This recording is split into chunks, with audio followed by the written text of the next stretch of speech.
I'm running short of words right now, but I cannot afford this because I have to speak.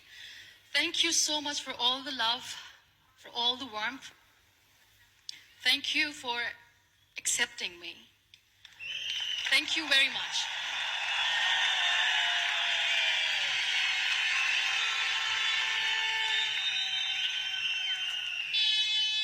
Well, I always start my talk with a disclaimer. And that disclaimer is that I've never claimed to be a motivational speaker. Yes, I do speak, but I feel more like a storyteller because wherever I go, I share a story with everyone. Well, it is a story of a woman whose perfectly imperfect life made her who and what she is today. It's the story of a woman who, in pursuit of her dreams and aspirations, made other people realize that if you think that your life is hard and you're giving up on that because you think your life is unfair, think again. Because when you think that way, you are being unfair to your own self. It's the story of a woman who made people realize that sometimes problems are not too big. We are too small because we cannot handle them.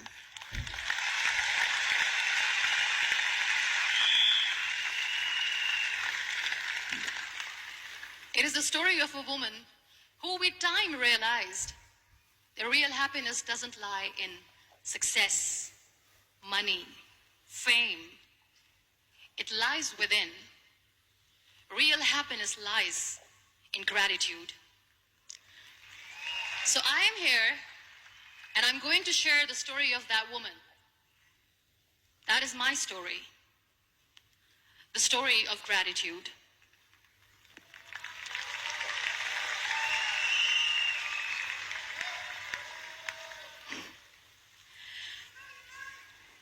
I love you too. I love you all.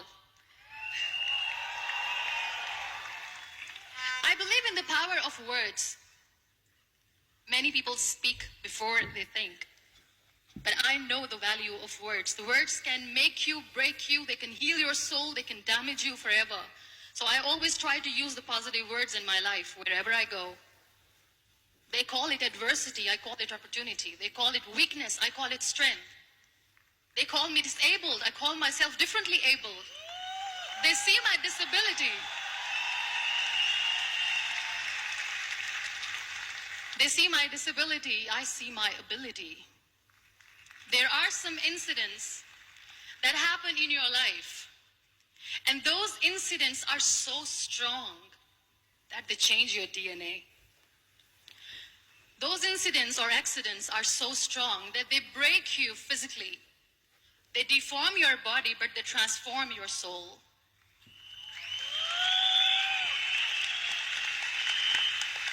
Those incidents break you, deform you, but they mold you into the best version of you. And the same thing happened to me. And I'm going to share what exactly happened to me. I was 18 years old when I got married. And this thing I'm sharing for the very first time on an international level. I was 18 years old when I got married. I belonged to a very conservative family, a Baloch family, where good daughters never say no to their parents. My father wanted me to get married. And all I said was, if that makes you happy, I'll say yes. And of course, it was never a happy marriage. Just about after 2 years of getting married, about 9 years ago, I met a car accident. Somehow my husband fell asleep and the car fell in the ditch. He managed to jump out, saved himself. I'm happy for him. But I stayed inside the car and I sustained a lot of injuries. The list is a bit long. Don't get scared. I'm perfectly fine now. Radius ulna of my right arm were fractured. The wrist was fractured. Shoulder bone and collarbone were fractured. My whole rib cage got fractured. And because of the rib cage injury, lungs and liver were badly injured. I couldn't breathe. lost urinary bowel control. That's why I have to wear the bag wherever I go. But that injury that changed me and my life completely as a person and my perception towards living my life was the spine injury. 3 vertebrae of my backbone were completely crushed, and I got paralyzed for the rest of my life. So this accident took place in a far-flung area in the outskirts of a very small province, Balochistan, where there was no first aid, no hospital, no ambulance. I was in the middle of nowhere in that toppled car. Many people came to rescue. They gave me CPR. They dragged me out of the car. And while they were dragging me out, I got the complete transection of my spinal cord. And now there was this debate going on. Should we keep it here? She's going to die. Where should we go? There is no ambulance. There was this 4-wheeler Jeep standing in the corner of the street. They said, put her in the back of the Jeep and take her to the hospital, which is 3 hours away from this place. And I still remember that bumpy ride. I was all broken. They threw me at the back of the Jeep and they rushed me to the hospital. That is where I realized that my half body was fractured and half was paralyzed. I finally ended up in a hospital where I stayed for 2.5 months. I underwent multiple surgeries. Doctors have put a lot of titanium in my arm. There's a lot of titanium at my back to fix my back. That's why people in Pakistan call me the Iron Lady of Pakistan.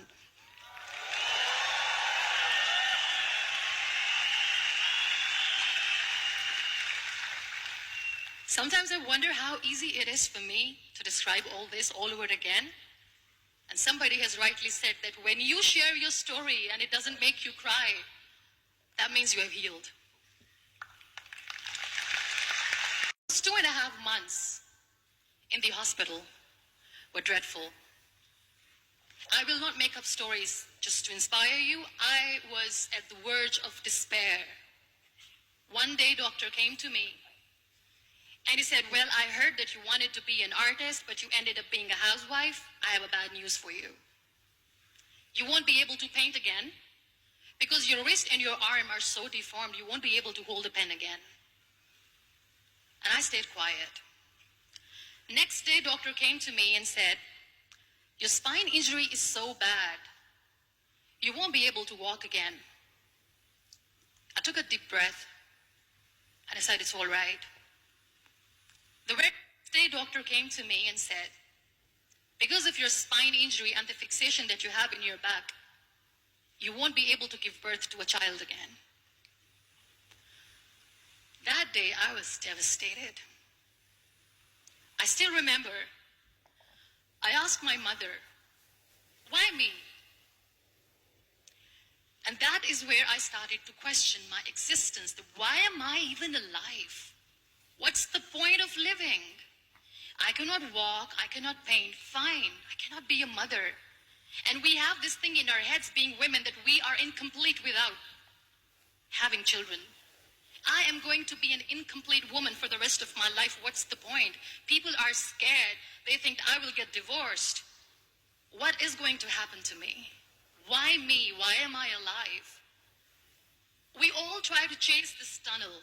We all do this because we see light in the end of the tunnel, which keeps us going. My dear friends, in my situation, there was a tunnel that I had to roll on, but there was no light. And that is where I realized that the words have the power to heal the soul. My mother said to me, this too shall pass. God has a greater plan for you. I don't know what it is, but He surely has.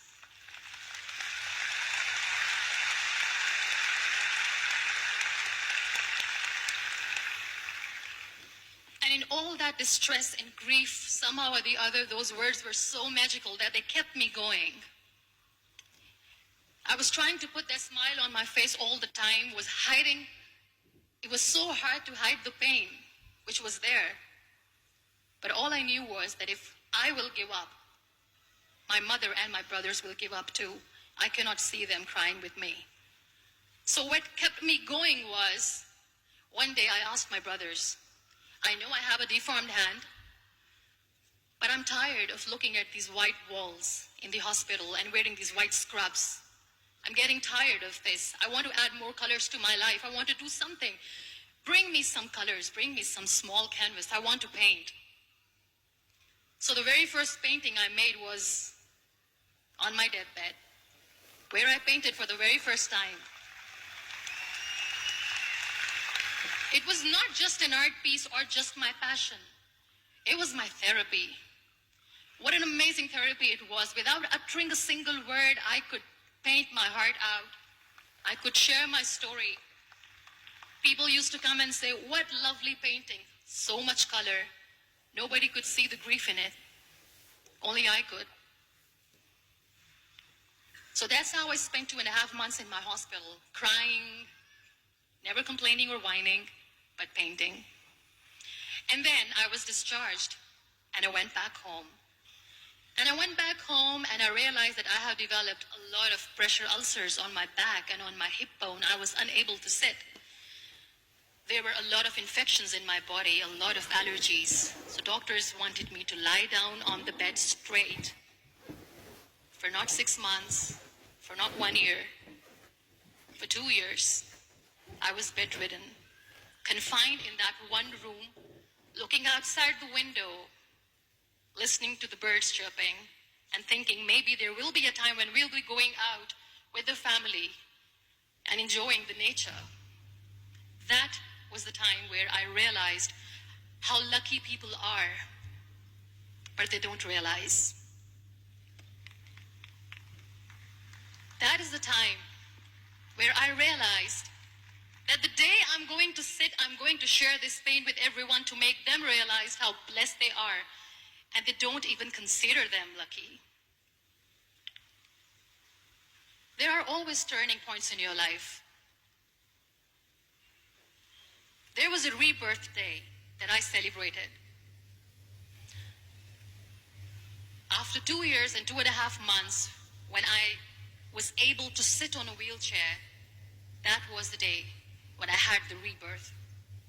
I was a completely different person. I still remember the day I sat on the wheelchair for the first time, knowing that I'm never going to leave this, knowing that I won't be able to walk for the rest of my life. I saw myself in the mirror and I talked to myself. And I still remember what I said. I cannot wait for a miracle to come and make me walk.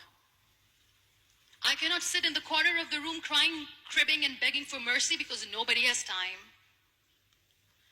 So I have to accept myself the way I am. The sooner the better. So I applied the lip color for the first time.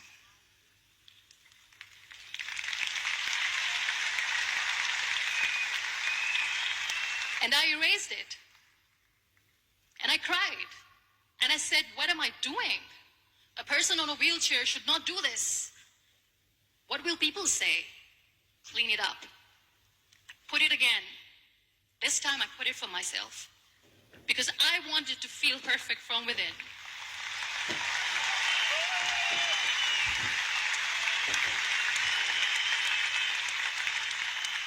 And that day I decided that I'm going to live life for myself.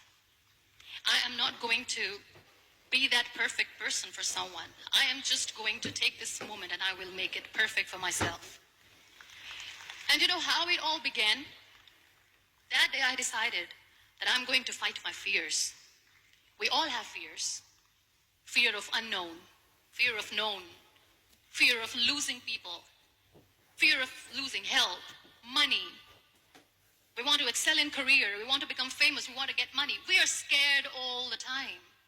So I wrote down one by one all those fears. And I decided that I'm going to overcome these fears one at a time. Do you know what was my biggest fear? Divorce. I couldn't stand this word. I was trying to cling on to this person who didn't want me anymore, but I said no. I have to make it work. But the day I decided that this is nothing but my fear, I liberated myself by setting him free.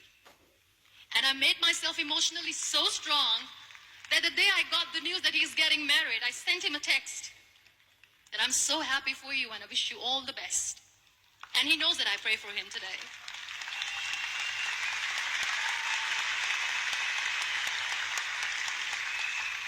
My biggest fear, number 2, was I won't be able to be a mother again. And that was quite devastating for me. But then I realized there are so many children in the world, all they want is acceptance. So there is no point of crying, just go and adopt one. And that's what I did.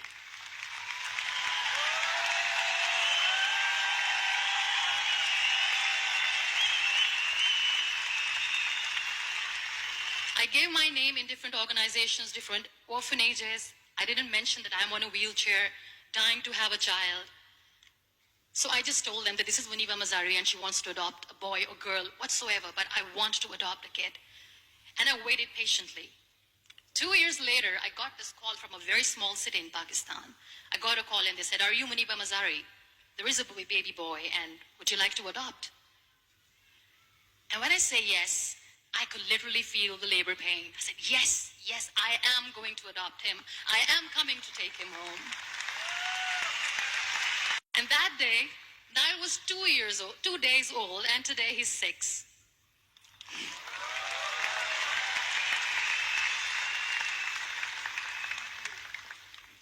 You'll be surprised to know another bigger fear that I had in me. It was facing people. I used to hide myself from people. When I was on bed for 2 years, I used to keep the door closed. I used to pretend that I'm not going to meet anyone, tell them that I'm sleeping. You know why? Because I couldn't stand that sympathy that they had for me. They used to treat me like a patient. When I used to smile, they used to look at me and say that, "You're smiling, are you okay?" I was tired of this question being asked, "Are you sick?" Well, a lady yesterday at the airport asked me, "Are you sick?" And I said, "Well, besides the spinal cord injury, I'm fine, I guess."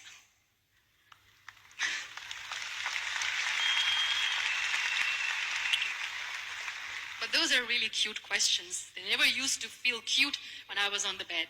So I used to hide myself from people, knowing that, oh my God, I'm not going to see that sympathy in their eyes. It's all right. And today I'm here speaking to all these amazing people because I have overcome the fear.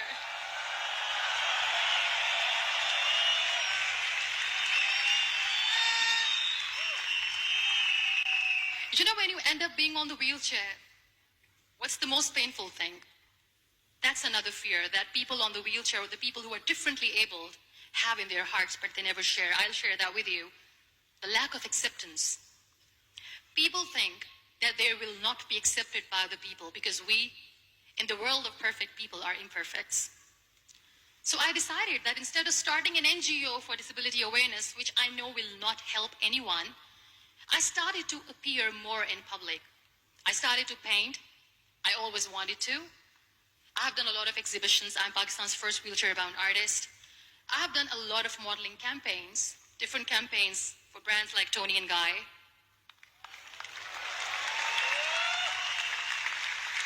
I have done some really funny, breaking the barriers kind of modeling. There was this one by the name Clown Town where I became a clown because I know that clowns have hearts too. And then I also decided that if I really want to make the difference, I am not going to let people use me for their polio campaigns where they will make you a victim at an emblem of misery and mercy and will say that, you know what, give polio drops to your children or they'll become like this girl. I decided that I'm going to join the national TV of Pakistan as an anchor person, and I've been doing a lot of shows for the last 3 years.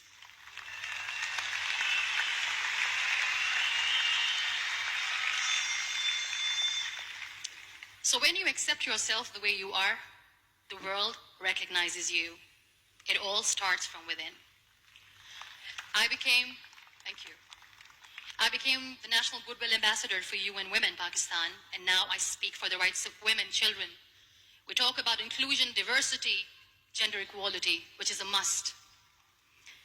I was featured in BBC 100 Women for 2015. I'm one of the Forbes 30 under 30 for 2016. And it all didn't happen alone. You all are thriving in your careers. You have bigger dreams and aspirations in life. Always remember one thing. On the road to success, there is always we, not me. Do not think that you alone can achieve things. No. There is always another person who is standing behind you, maybe not coming on the forefront, but behind you, praying for you and supporting you. Never lose that person. Never.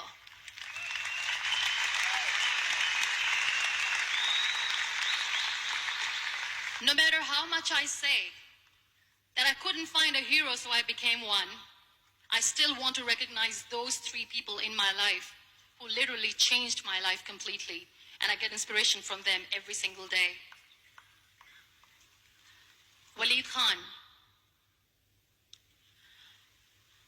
Many people know about the terrorist attacks in Pakistan. We have lost many people. And I'm sharing this with a very heavy heart because we actually have lost a lot of people in this huge turmoil of terrorism. These people are barbarians. They do not see people. They're even worse than animals. They have killed people in mosques. They have killed people in churches, temples, even in schools. There was this terrorist attack in Army Public School, Peshawar, where these terrorists entered in an examination hall and they killed our children.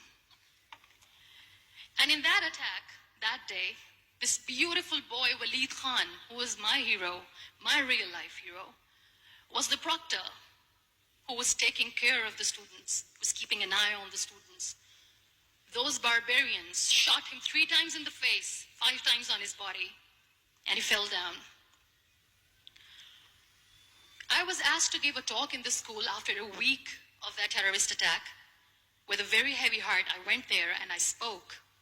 We sang a few national songs. I thought that maybe I've done my part, but deep inside, it was killing me. I could see children injured. I could see children sitting on the wheelchairs looking at me wondering, what next? What was our fault? Just because we were here to give examination, we have been shot.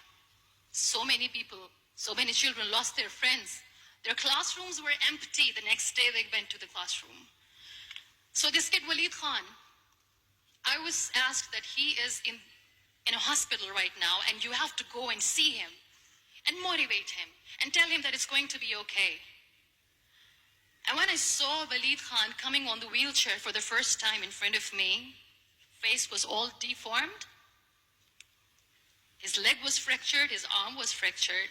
He couldn't talk, he lost his teeth. He cannot sneeze, he cannot smell. He cannot eat. And I kept thinking, what should I say? That everything is going to be all right? No, nothing is all right. And while I was juggling with the words, what to say, what not to say, this beautiful child, Waleed Khan, came to me and he said, "Are you Muneeba Mazari?" I said, "Yes." He said, "Baji, let's take a selfie."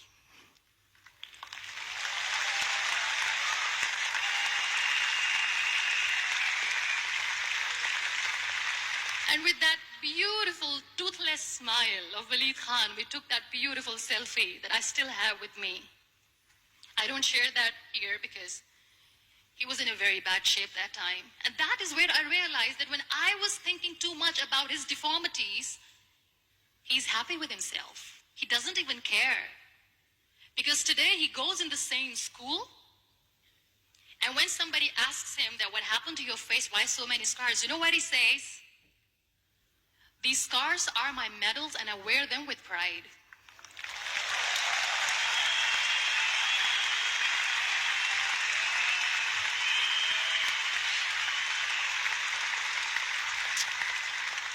And how beautifully he says, the terrorists wanted me not to study. I am going to study. I will become a doctor one day.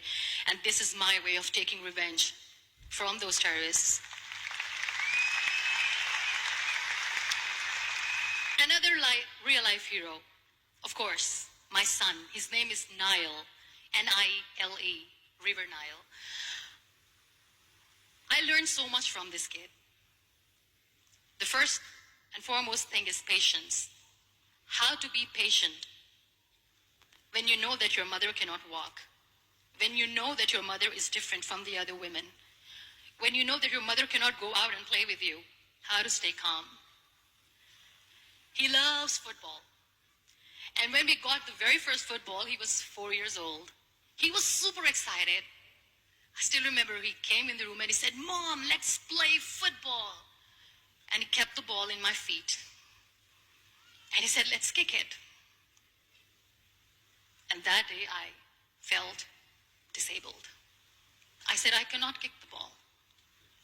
And I was down with the same face. He looked at me and he said, "Well, that's all right. Your legs are not working, but your hands do. Let's play."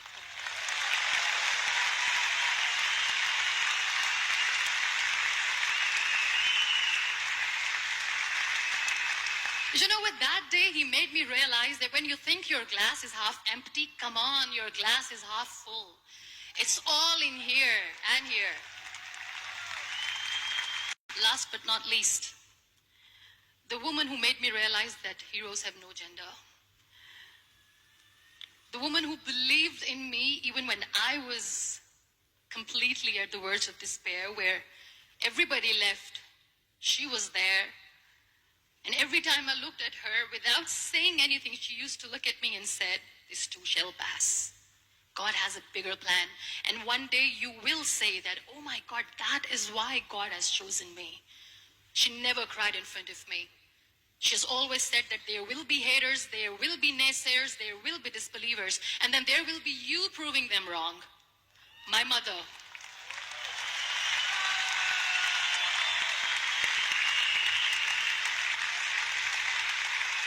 Whatever I am today, I'm nothing without her. I'm nothing without her. Thank you, Mama. I wish you were here. Thank you for making me who I am today.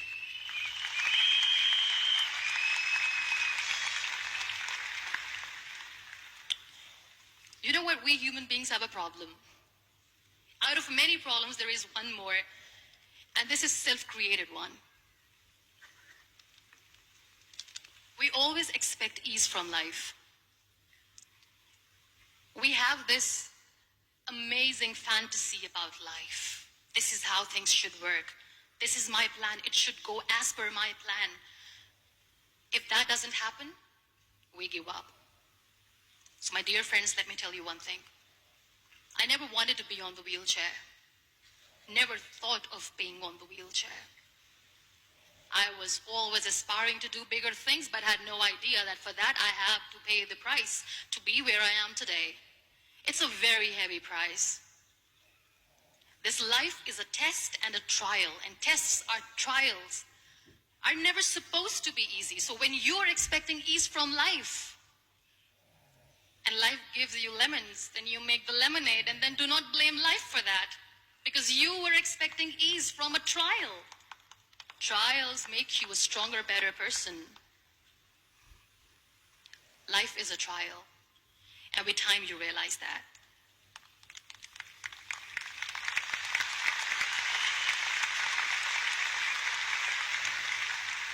It is okay to be scared. It is okay to cry. Everything is okay, but giving up should not be an option. They always say that failure is not an option. Failure should be an option, because when you fail, you get up, and then you fail, and then you get up, and that keeps you going.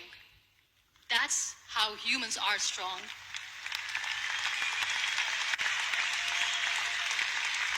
Failure is an option, should be an option, but giving up is not.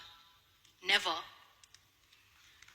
We have this thing in minds. We call it perfection. We want everything perfect. We want ourselves to be perfect. There is this image in our head about everything. Perfect life, perfect relationships, perfect career, perfect amount of money that we need to earn no matter what. Nothing is perfect in this world. We all are perfectly imperfect, and that is perfectly all right. That's all right. We were sent here not to become the perfect people. Those people who tell you how to look perfect, even those people are imperfect. trying to fight this fear of looking imperfect. I used to be perfect. I still remember. I got this compliment years ago when I used to walk. Oh my God, look at you. You're fair, you're tall, you're perfect. Look at me now. You're still perfect. Only the perfect eyes can see that. Only the perfect eyes will see that. Only the perfect eyes will see that. So yes, in all those imperfections, you have to listen to your heart. You don't have to look good for people. You don't have to be perfect just because other people want you to be perfect. If your soul is perfect from within, that's all right. This is all what you want. This is all what you need to be. Our society has made very weird kind of norms to look perfect and great. For men, it's different. For women, it's different. We think too much about what people say. We listen to ourselves too little. You know what makes you perfect? When you make someone smile. You know what makes you perfect? When you try to do something good for the people around you. You know what makes you perfect? When you feel someone's pain. And how beautiful pain is that it connects you with people. No other medium can connect you with others but pain. That's why I always say that I'm in pain, and that's a blessing in disguise for me.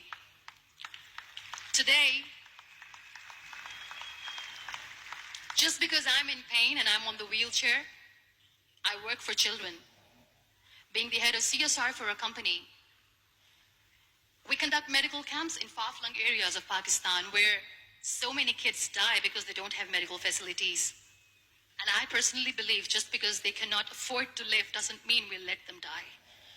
So we give them money, we give them medical treatment, we try to heal their wounds, physical and emotional. And I also work for the beautiful people, we call them third gender, the transgender community of Pakistan. You know what connects me with them? All my imperfections. When I go and I hug them, they never judge me. And this very good friend of mine, her name is Bijli. Bijli means electricity. She calls herself electricity. And I said, are you electricity? She says, no, I'm lightning. I'm as strong as lightning.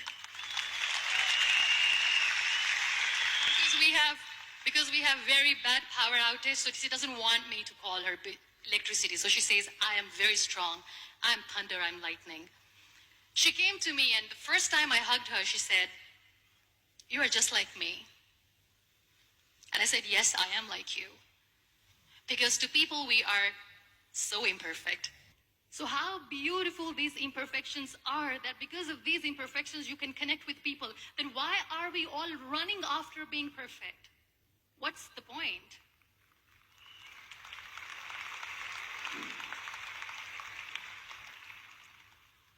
Every time I go in public, I always smile. There's always a big toothy smile on my face, and people ask me, don't you get tired of smiling all the time? What's the secret? I always say one thing, that I have stopped worrying about the things that I have lost, the people that I have lost. Things and people who were meant to be with me are with me. And sometimes, somebody's absence makes you a better person. Cherish their absence. It's always a blessing in disguise. I always say that people are so lucky they don't even realize. You must be thinking, okay, you're lucky in what sense? Well, the breath that you just took was a blessing. Embrace it.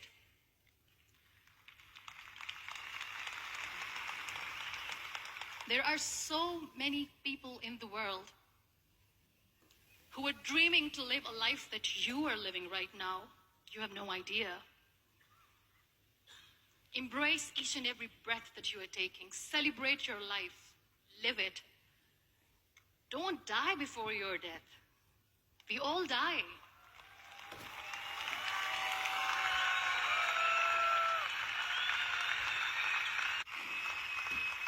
We live this one routine of a day for 75 years and we call it life. No, that's not life. If you're still thinking why you have been sent here, if you're still juggling with the concept of why you are here, you haven't lived yet. You work hard, you make money, you do it for yourself. That's not life. You go out, you seek for people who need your help, you make their lives better. You become that sponge which can absorb all the negativity, and you become that person who can emit beautiful, positive vibes. And when you realize that you have changed someone's life, and because of you, this person didn't give up, that is the day when you live. Always.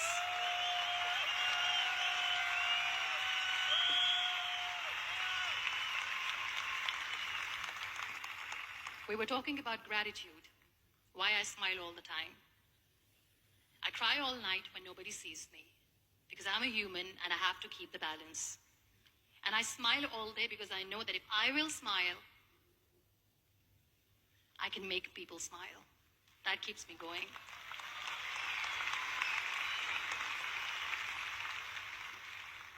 Be grateful for what you have, and you will always, always end up having more. But if you'll cry and if you'll crib for the little things that you don't have or the things that you have lost, you will never ever have enough. Sometimes we are too busy thinking about the things that we don't have that we forget to cherish the blessings that we have. I'm not saying that I'm not healthy and that makes me unlucky. But yes, it is hard.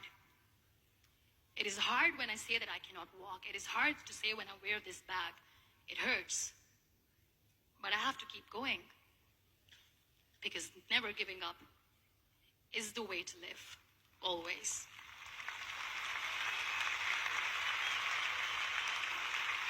So I'll end my talk on a very short note. Live your life fully. Accept yourself the way you are. Be kind to yourself. Be kind to yourself. I'll repeat, be kind to yourself, and only then you can be kind to others. Love yourself and spread that love. Life will be hard. There will be turmoils. There will be trials, but that will only make you stronger. Never give up. The real happiness doesn't lie in money or success or fame. I have this all. I never wanted this. Real happiness lies in gratitude. So be grateful, be alive, and live every moment. Thank you so much, everyone. Thank you.